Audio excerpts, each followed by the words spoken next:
Oui, il est 9h50 sur Europe 1. On retrouve Sacha Nokovic, journal L'équipe et sa chronique Sport Média. Bonjour Sacha. Bonjour Philippe. Et alors Anis, elle a dit ce matin, vous êtes énervé et on doit ça à Neymar, la star du PSG. Ouais, je peux rien vous cacher. Je suis à la fois énervé, mais aussi avec l'accent magnifique. Mais ces dernières années, ça saute aux yeux sur le terrain. Neymar n'est plus tout à fait Neymar, ou alors par instant.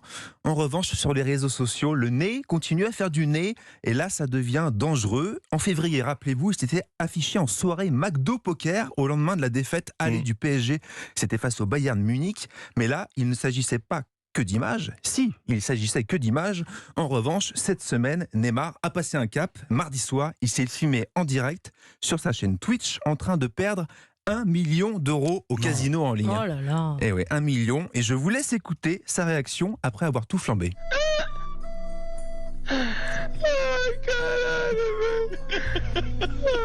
Attendez, il pleure ou il rit? Il rigole.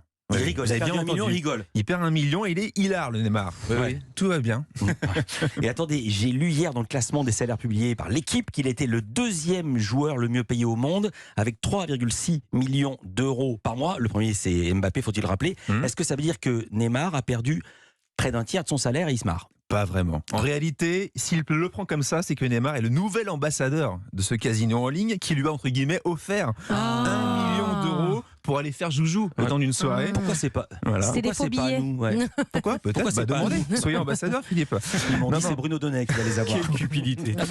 Non, le vrai problème, c'est que Neymar est suivi par une large communauté, vous le savez. Ouais, Plus évidemment. de 200 millions, rien que sur Instagram, 200 millions de personnes. C'est un public plutôt jeune, influençable, et on connaît malheureusement les ravages terribles des jeux en ligne, endettement, isolement, dépression. D'où le danger. On parle beaucoup des nouvelles lois qui arrivent, et notamment avec le ministère de l'économie. Il a le droit de faire la promo de ce type de site? Ce qui est sûr, c'est que ce type de site de jeux en ligne, dont je donnerai évidemment pas le nom ce matin, est interdit en France. Les médias ou les clubs de foot, par exemple avec leur sponsor Magnot, n'ont pas le droit d'en faire la pub.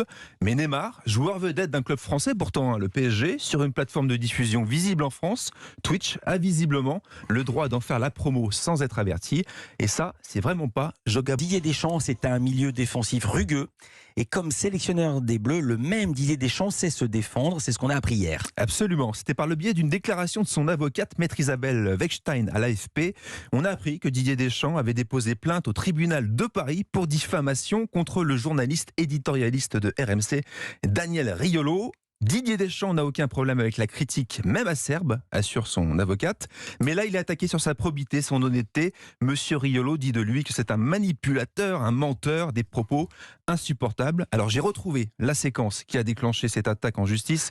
On est le 8 janvier dernier dans l'émission l'Afterfoot. Didier Deschamps vient d'annoncer lui-même sa prolongation à la tête des Bleus jusqu'en 2026. Daniel Riolo revient alors sur sa gestion de la blessure et du départ de Karim Benzema lors du dernier mondial.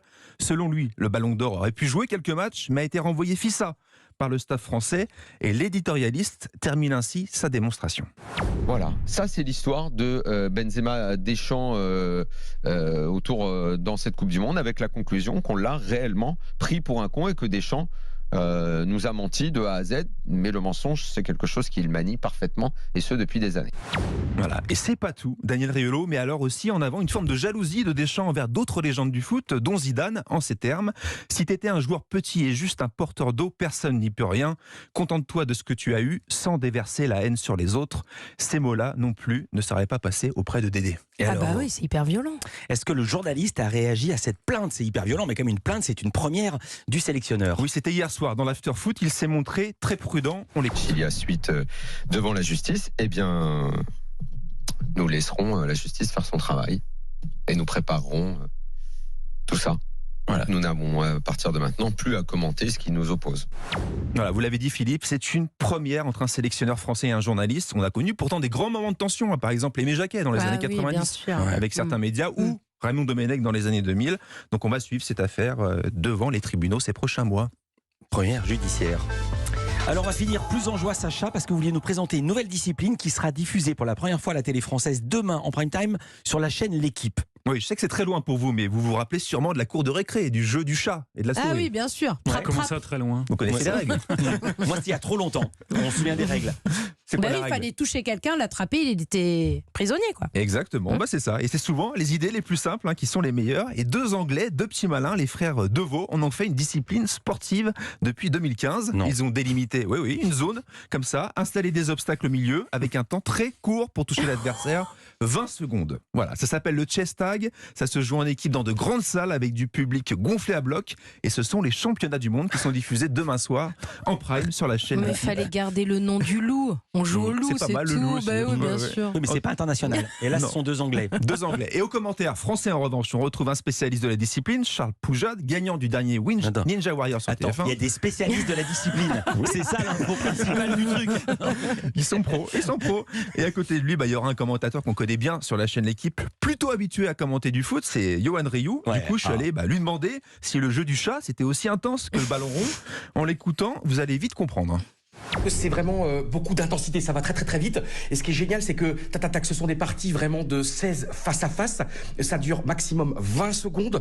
Et donc il faut vraiment aller vite, ça va vite, on est à gauche, on est à droite, on regarde. En plus les champions vraiment bougent à travers un parcours, un circuit. Et donc ils sautent, ils remuent, ils vont vers l'avant, ils se baissent, ils passent à travers les uns les autres. Donc finalement c'est comme un match de foot. Dis donc, Yann Rioux, il s'est pas calmé. Que ce soit le foot ou le chat, il y va à fond. Pour terminer, une dernière info. Europe 1 Sport a trouvé son consultant star pour la prochaine Coupe du Monde de rugby qui va se dérouler à partir du 8 septembre en France. Oui, c'est une recrue de poids. Serge Blanco, légende du 15 de France, Wow. 93 sélections, surnommé le Pelé du rugby. Il commentera les meilleurs matchs pour Europe 1. Et ça, c'est une excellente nouvelle. Merci beaucoup, Sacha. Le Pelé les médias avec son joli jeu brésilien tout chaloupé. On vous retrouve vendredi Avec dans plaisir. Culture Média et tous les jours dans les pages de l'équipe.